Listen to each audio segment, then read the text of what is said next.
Thank you, ma'am. Okay, students. So today we are going to start second chapter of your book, and that is all about teeth. So it is very clear from the name of this chapter that we are going to learn about teeth. What are teeth? What are their functions?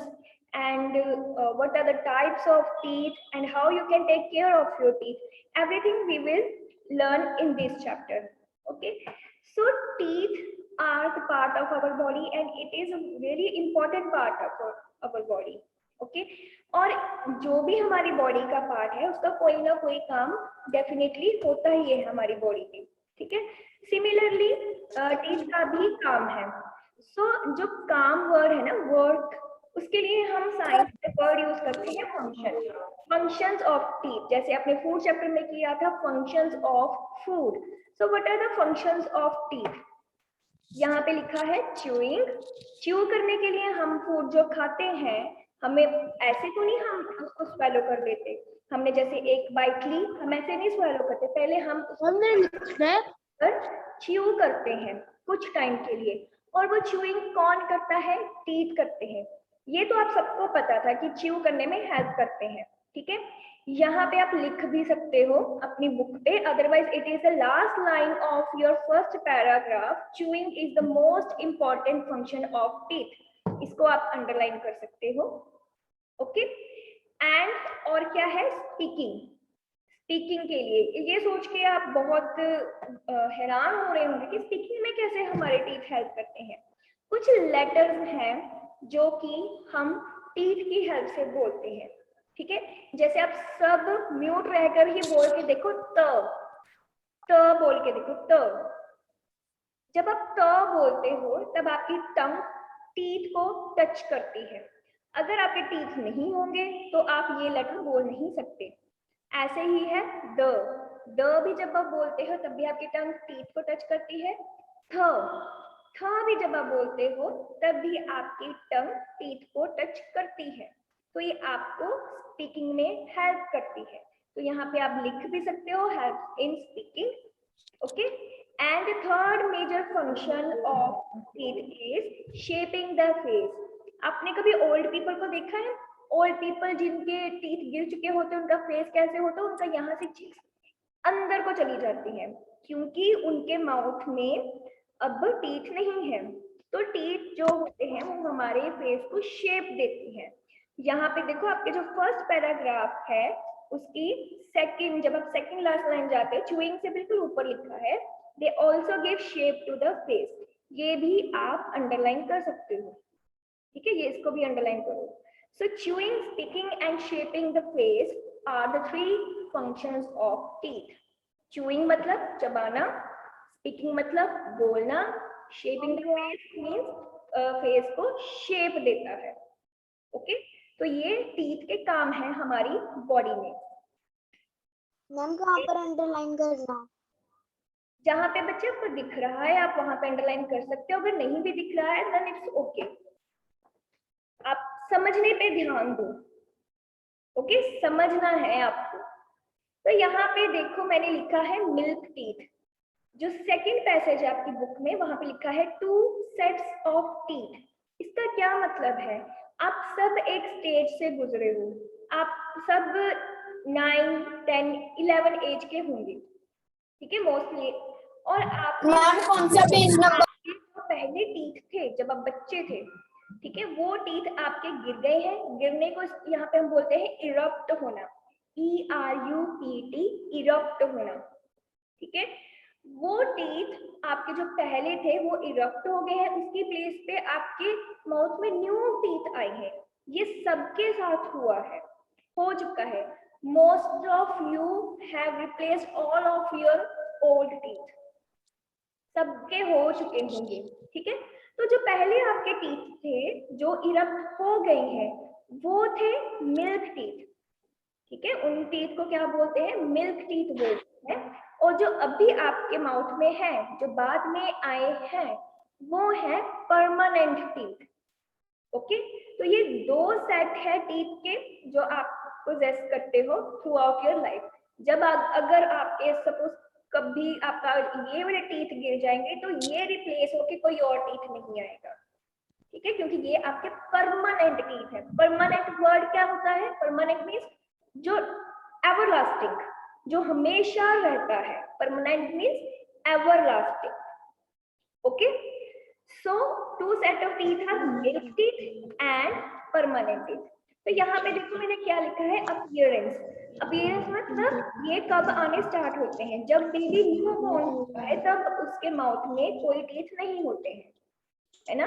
आपने सबने कभी ना कभी तो कोई new born baby देखा होगा, आपके छोटे भाई बहन भी होंगे, ठीक है, आपने उनको भी देखा होगा। कभी आपने देखा कि उनके माउथ में टीथ थे जब वो बिल्कुल न्यू बॉर्न थे? न्यू बॉर्न बेबी के माउथ में टीथ नहीं होते हैं, बट जब वो 6 to 12 मंथ के बीच का उसका टाइम पीरियड आता है, हरकीरत अभी हम वही डिस्कस कर रहे हैं, तो आप थोड़ा ध्यान से सुन लो, हम मिल्क टीथ ही डिस्कस कर रहे हैं, ठीक है। तो जब वो 6 मंथ से ऊपर होता है तो उनके छोटे छोटे टीथ आना स्टार्ट हो जाते हैं, ठीक है। यहाँ पे 6 to 12 मंथ क्यों लिखा है? क्योंकि कुछ बेबीज में जल्दी आते हैं, कुछ बेबीज में लेट आते हैं, तो ये एक एवरेज वैल्यू है। ओके, सो नक्श is saying he has 3 milk teeth, उसके अभी भी 3 मिल्क टीथ है। ओके, ठीक है, तो ये एक एवरेज वैल्यू है। कुछ बेबीज जल्दी अपने टीथ निकाल लेते हैं, कुछ थोड़ा लेट निकालते हैं, तो ये 6 to 12 मंथ के बीच बीच में आ सकते हैं। उसके बाद इनका नंबर क्या होता है, कितने होते हैं milk teeth? Milk teeth are 20 in number. Milk teeth 20 होते हैं नंबर में। Okay, and next is eruption. Eruption मैंने अभी आपको बताया, इरप्ट होना क्या होता है? जब टीथ गिर जाते हैं, ठीक है, गिरने को हम बोलते हैं इरप्ट होना। तो कब गिरते हैं मिल्क टीथ? जब एक चाइल्ड 5 to 6 इयर्स का हो जाता है, तब उसके जो मिल्क टीथ हैं वो गिरना स्टार्ट हो जाते हैं। Okay, is that clear? Show me your thumbs up if this is clear to all.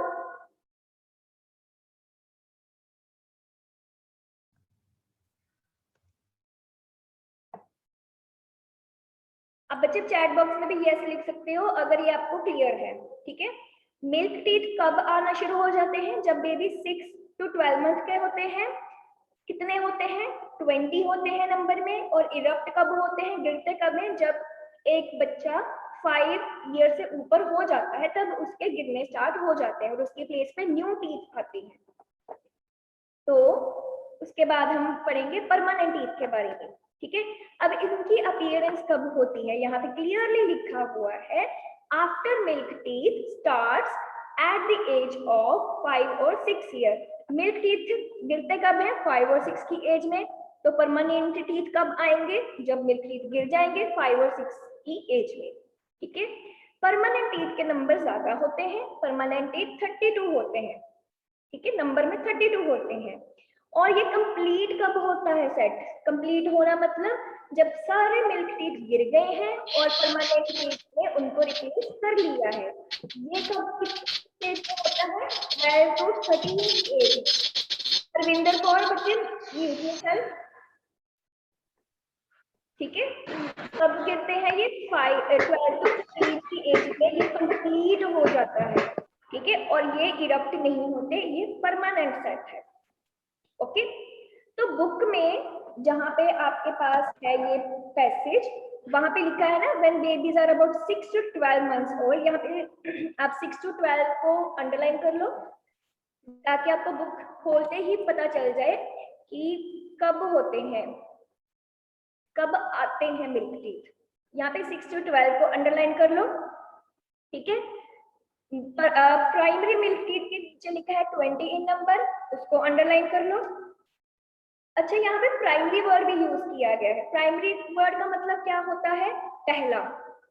Primary word का मतलब ये पहला होता है, जो पहले टीथ है वो प्राइमरी मिल्क टीथ। ओके, और उसके साथ लिखा है 5 और 6 की एज में ये फॉल करते हैं, दे स्टार्ट फॉलिंग। तो 5 और 6 को भी आप अंडरलाइन कर लो, ठीक है। तो जो मेन बातें हैं वो आपने अंडरलाइन कर लेनी है।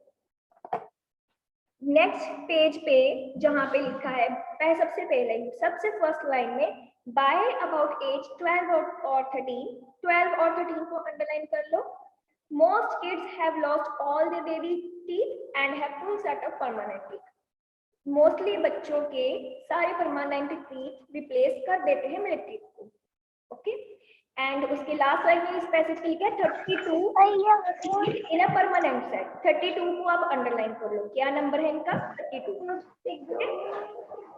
एक और डिफरेंस होता है परमानेंट और मिल्क टीथ में, वो क्या होता है ध्यान से सुनेंगे। वो है वो दिखने में कैसे हैं। मिल्क टीथ छोटे होते हैं और वीक होते हैं, ठीक है, वो ज्यादा स्ट्रॉन्ग नहीं होते। मिल्क टीथ छोटे होते हैं, स्मॉल होते हैं साइज में और वीक होते हैं एंड टेम्परेरी होते हैं। टेम्परेरी जो थोड़े टाइम के लिए होता है। On the other hand permanent teeth strong होते हैं, थोड़े बड़े होते हैं साइज में मिल्क टीथ से एंड परमानेंट होते हैं, हमेशा रहते हैं, ठीक है, जब तक कि वो किसी और रीजन की वजह से गिर नहीं जाए।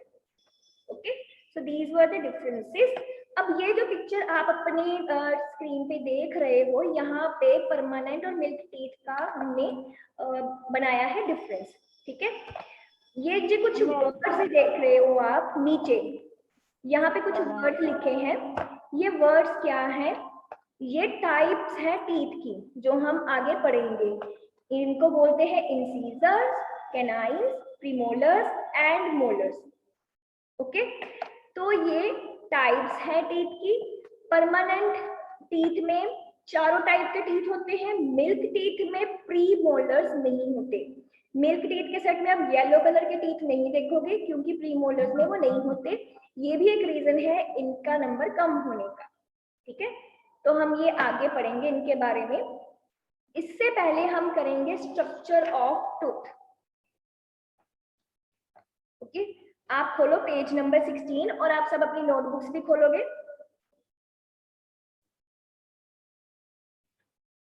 नोटबुक्स खोल लो सब बच्चे।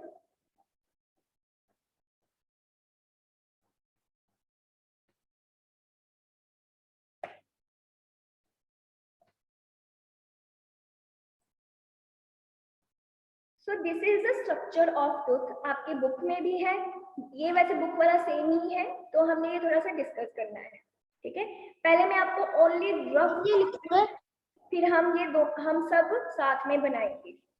जो सबसे बाहर वाली लेयर होती है टूथ की, जो हमें विजिबल है बाहर से, इसको बोलते हैं इनेमल। ये जो लिखा है यहाँ पे लिखा है ना, इसको बोलते हैं इनेमल। ये देखिए लिखा है, यहाँ पे लिखा है इनेमल। इनेमल क्या है? Hardest substance in the body. Hardest हम क्यों कहते हैं? आपकी बोन्स है, आपको लगता है आपकी बोन्स बहुत हार्ड है, राइट? आपकी बोन्स बहुत हार्ड है, बट ये जो इनेमल है ये बोन से भी ज्यादा हार्ड है। यस, ये बोन से भी ज्यादा हार्ड है। ओके, तो ये इसका काम क्या है? इसका काम है टूथ को प्रोटेक्ट करना। क्योंकि देखो हम कितनी सारी चीजें खाते हैं, हम बहुत गर्म चीजें खाते हैं, हम बहुत ठंडी चीजें खाते हैं, टीथ इतनी जल्दी खराब नहीं ना होते। अगर हम कोई चीज एक्सेस करेंगे तब खराब होते हैं। तो जो इनेमल है वो हमारे टीथ को प्रोटेक्ट करता है। ओके, उसके नीचे एक लेयर होती है डेंटाइन। डेंटाइन भी बहुत स्ट्रॉन्ग होता है, ये भी बोन से ज्यादा स्ट्रॉन्ग होता है, बट इनेमल से थोड़ा कम स्ट्रॉन्ग होता है। ओके, उसके नीचे होता है pulp. Pulp on the contrary softer part है। इनेमल और डेंटाइन हार्ड है, पल्प सॉफ्ट पार्ट है। ओके, उसके नीचे गम्स होती हैं जो हमें पिंक कलर के टीथ के नीचे दिखती है ना, सबके टीथ के नीचे होती हैं, और ऊपर वाले टीथ के ऊपर होती हैं पिंक कलर की मसल्स जैसे कुछ होता है, वो गम्स होती हैं। ओके, और जो पार्ट टूथ का हमें बाहर दिखता है उसको क्राउन बोलते हैं, जो गम्स के अंदर होता है उसको रूट बोलते हैं। Okay, so now I am going to stop sharing. आप सबको मेरी स्क्रीन दिख रही है? सॉरी, मैं दिख रही हूँ सब? अगर मैं नहीं दिख रही हूँ, मुझे देखना है आपने, ठीक है, स्क्रीन नहीं देखनी अब। तो अगर मैं नहीं दिख रही हूँ ना तो आप अपनी मेरी वीडियो को पिन कर लोगे। Okay, so let's draw structure of tooth. आप सब अपनी नोटबुक्स खोल लो, हम बनाएंगे।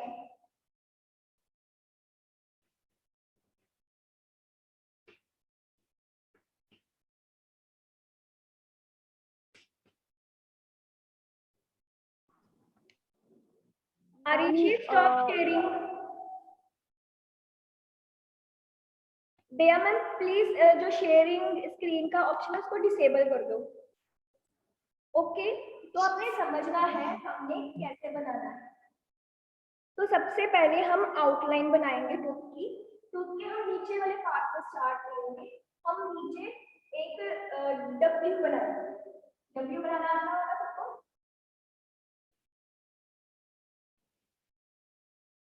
ऐसे करके हम एक डब्ल्यू बनाएंगे। ओके, सब साथ में बनाएंगे। सबसे पहले हम एक डब्ल्यू बनाएंगे। ये हमने क्या बनाया है, हमने टूथ के नीचे वाला पार्ट बनाया है। ओके, अब हम उसके ऊपर वाला पार्ट बनाएंगे। वो कैसे बनाएंगे, हम ऊपर एम जैसे शेप बनाएंगे।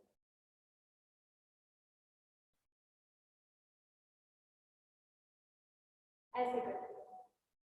ओके,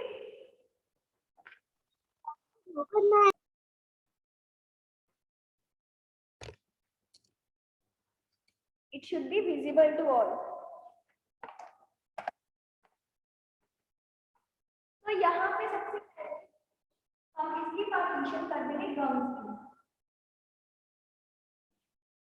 ठीक है, ये जो मैंने लाइन बना दी है क्या शो कर देंगे, गम्स शो कर देंगे। ठीक है, जो पिंक कलर के मसल्स होते हैं हमारे टूथ के साथ। ठीक है, जो अनु मैम,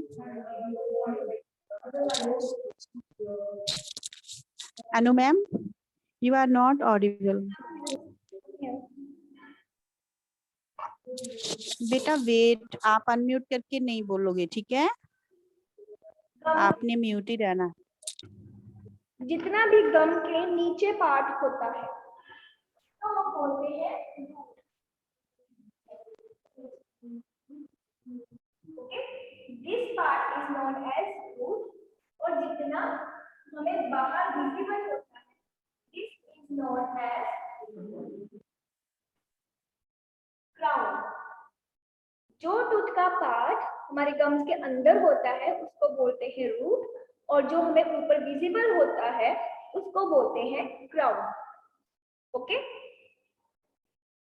ओके, सो उसके बाद हम बनाएंगे, पहले हम इसको थोड़ा सा साथ में लेबल करेंगे। ये जो पार्ट है बिल्कुल बाहर वाला पार्ट है, this is the hardest part of our body and hardest part of the tooth. This is known as enamel. This part is known as enamel. enamel का काम क्या है, फंक्शन क्या है हमारी बॉडी में? इसका फंक्शन है हमारे टूथ को प्रोटेक्ट करना। ये सारे टूथ के ऊपर होते हैं, सब टीथ के ऊपर होता है, ये इसको प्रोटेक्ट करता है।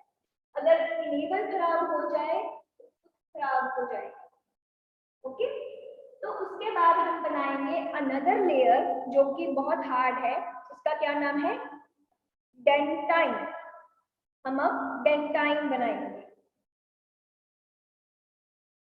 बिल्कुल इनेमल के नीचे होती है डेंटाइन।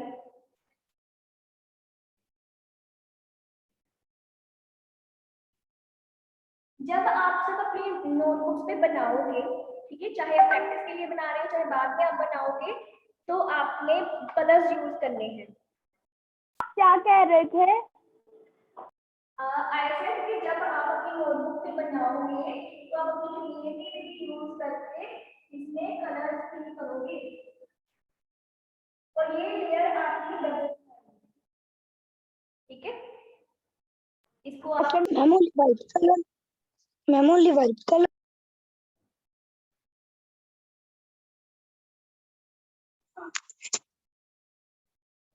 इस तरह से आप अंदर उसमें लाइंस लगा देंगे जस्ट टू डिस्टिंग्विश, इसको डिफरेंस करने के लिए। आप इसको शेड भी कर सकते हो।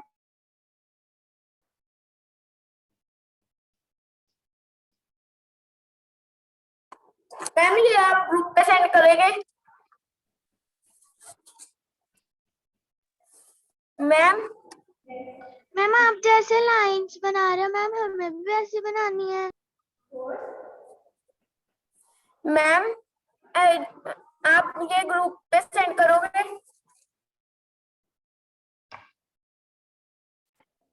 Label this also. This is pentane.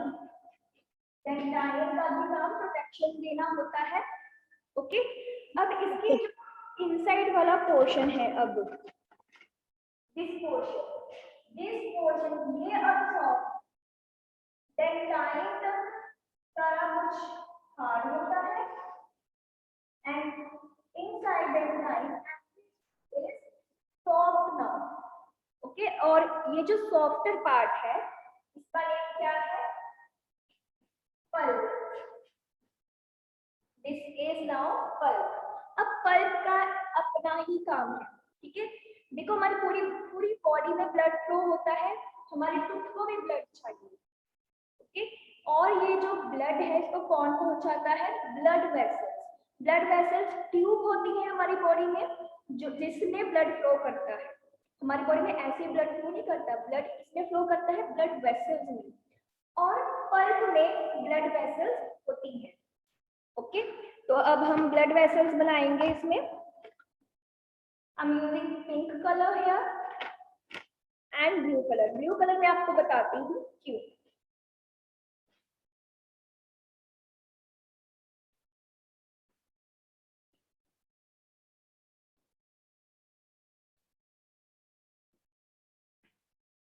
जैसे हमारी बॉडी में ब्लड वेसल्स होती है, एक्सक्यूज मी मैम, कॉर्ड्स होती है, वो होती है नर्व। नर्व्स सेंसिटिविटी करती है, ठीक है। जो हम चीजें सेंस करते हैं वो नर्व की हेल्प से करते हैं। जैसे कभी कभी होता है ना, हम कोई बहुत ठंडी चीज खाते हैं, हमारे टीथ में लगता है फिर जाके, ठीक है, और फिर डॉक्टर्स हमें एक टूथपेस्ट अलग से लिख के देते हैं सेंसोडाइन, जिससे सेंसिटिविटी नहीं होती है। तो क्या होता है, क्योंकि हमारे नर्व्स हैं, नर्व्स से हमें सेंसिटिविटी होती है, ठीक है। हमारी पूरी बॉडी में नर्व्स का भी नेटवर्क है, पूरी बॉडी में ब्लड वेसल्स का भी नेटवर्क है। कभी कभी हमारे टूथ में पेन होती है, तो वो पेन किससे पता चलती है? नर्व्स से, क्योंकि नर्व्स उनको सेंस करती है। गर्म होता है, हम ठंडा करते हैं, ये सारी चीजें कौन बताता है? नर्व्स बताती है ब्रेन को, ठीक है। तो नर्व्स ब्रेन को मैसेज सेंड करती है, ओके। मैम जो आपने लाइंस तो एंड पिंक कलर कोई कलर से हमें भी करना है? कर सकते हैं। तो हम ब्लड के नीचे तक लेके जाएंगे और यहाँ पे भी कुछ मसल्स बनाएंगे।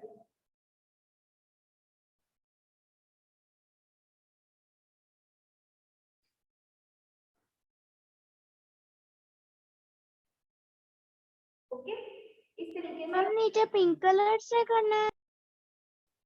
और बाकी जो गम का पार्ट है, यहाँ पे बोन्स होती है, छोटी छोटी बोन्स होती है, हम यहाँ पे छोटी छोटी बोन्स बना देंगे।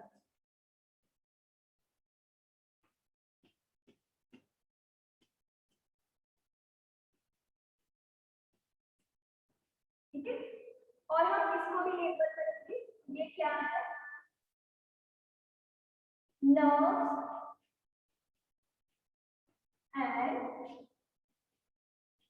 Blood vessels. Nerves and blood vessels.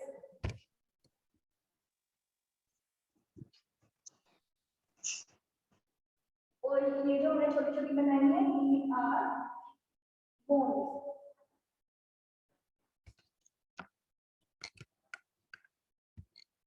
So this is the complete structure of tooth. Ma'am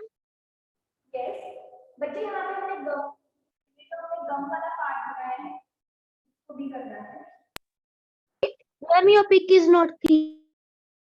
बच्चे आपकी बुक में भी है, ठीक है। यहाँ पे तो मैंने आपको स्टेप बाय स्टेप समझाया है कि आपने कैसे डायग्राम बनाना है, ठीक है। Otherwise diagram is there in your book, आप अपनी बुक पे भी कर सकते हो, बुक से देख लो। ये मैंने स्टेप बाय स्टेप आपको बताया है कि आपने कैसे बनाना है। ओके बच्चे, Ma'am.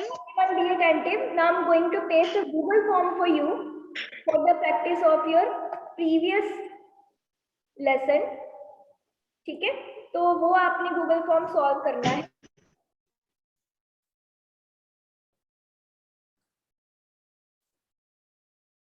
Ma'am, can you send this on our class group? No no, only यहाँ पे जो बच्चे अटेंड कर रहे हैं वही करेंगे, और आपने भी किसी को फॉरवर्ड नहीं करना। Ma'am, please side